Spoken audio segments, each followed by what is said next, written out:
Depression in freezing point. Depression in freezing point, पहले आपने क्या पढ़ा था? Elevation in boiling point. Elevation का मतलब क्या होता है? इंक्रीज करना। बच्चे किसी भी चीज को बॉयल करना है तो टेम्परेचर को क्या करेंगे? इंक्रीज करेंगे ना, इसलिए उसका नाम क्या था? Elevation in boiling point.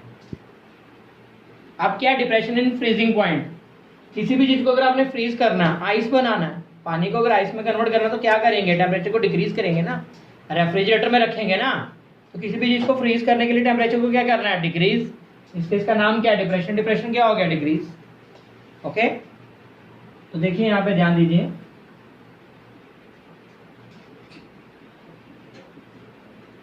क्या वर्ड है? Freezing point. Freezing point, freezing point is that point or that temperature at which vapors of liquid and its solid form can coexist। मतलब सॉलिड और लिक्विड कोएग्जिस्ट होगा। Coexist समझते हैं ना, एक साथ दोनों फॉर्म्स मिलेंगे आप। तो फ्रीजिंग पॉइंट में be defined as that point और that temperature at which vapours of liquid form and its solid form can coexist at equilibrium. It may also be defined as that point or that temperature when vapors of liquid becomes equal to that its solid form। Vapor pressure of a liquid becomes equal to that its solid form। Freezing point of water कितना होता है बच्चे? 0 degree Celsius. Freezing point of water कितना होता है? 0 degree Celsius.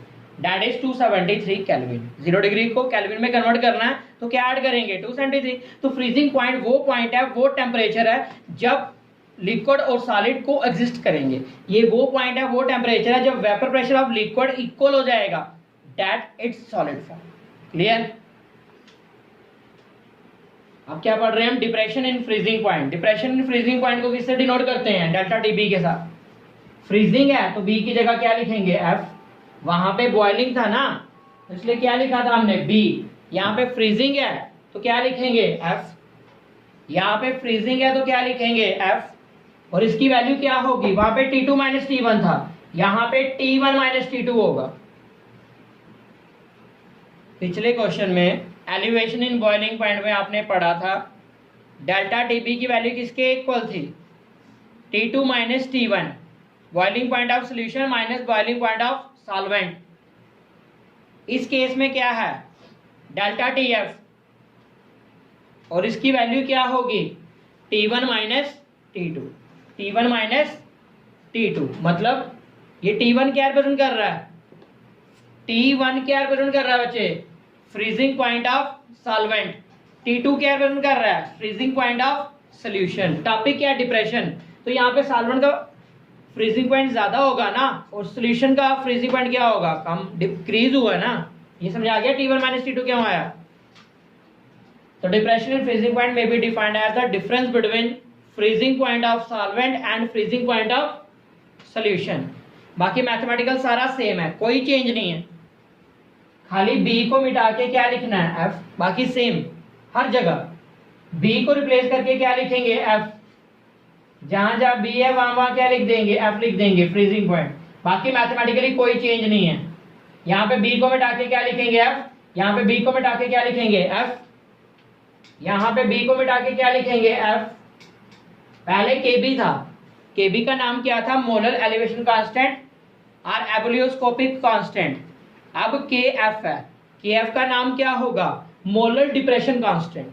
बच्चे elevation में molar elevation constant था, तो डिप्रेशन में इसका नाम क्या होगा? Molar depression constant. या इसका दूसरा नाम क्या होता है? केएफ का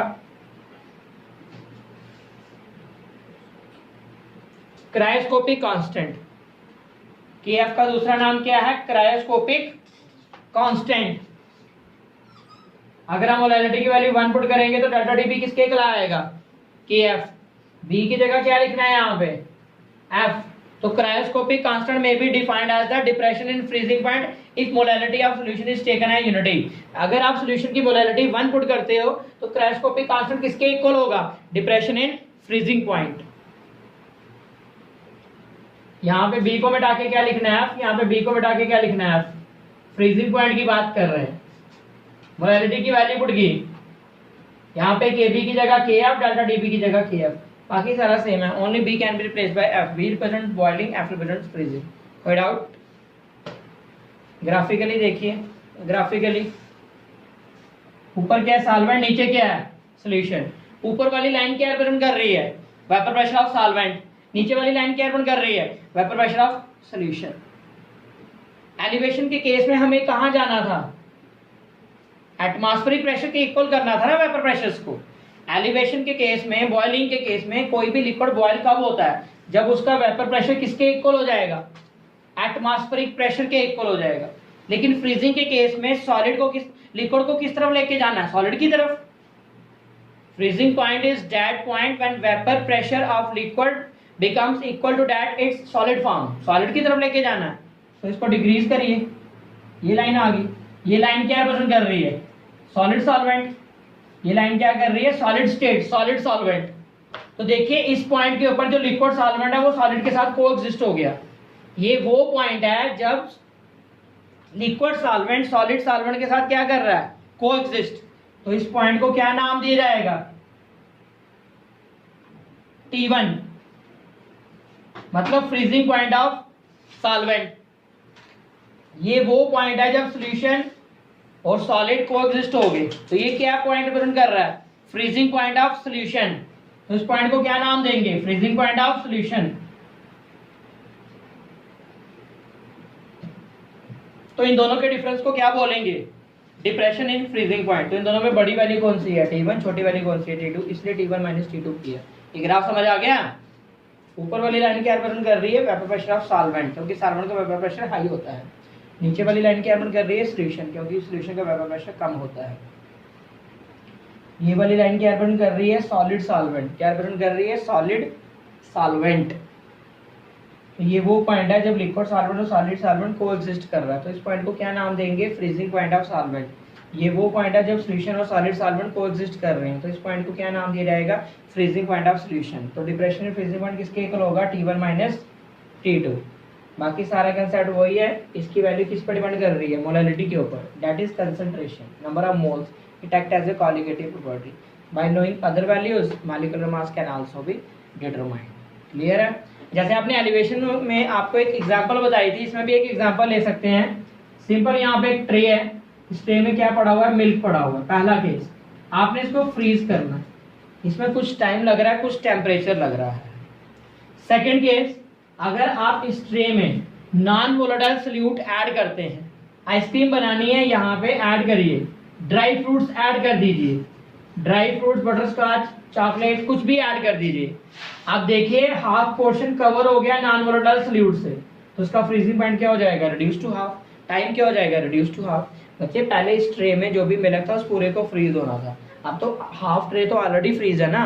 जो नॉन वोलेटाइल सॉल्यूट आपने ऐड किए हैं, ड्राई फ्रूट्स, वो ऑलरेडी फ्रोजन स्टेट में है। तो हाफ ट्रे ऑलरेडी फ्रोज है, हाफ ट्रे को फ्रोज करना है, हाफ क्वांटिटी को फ्रीज करना है, तो कम टाइम लगेगा ना, हाफ टाइम लगेगा।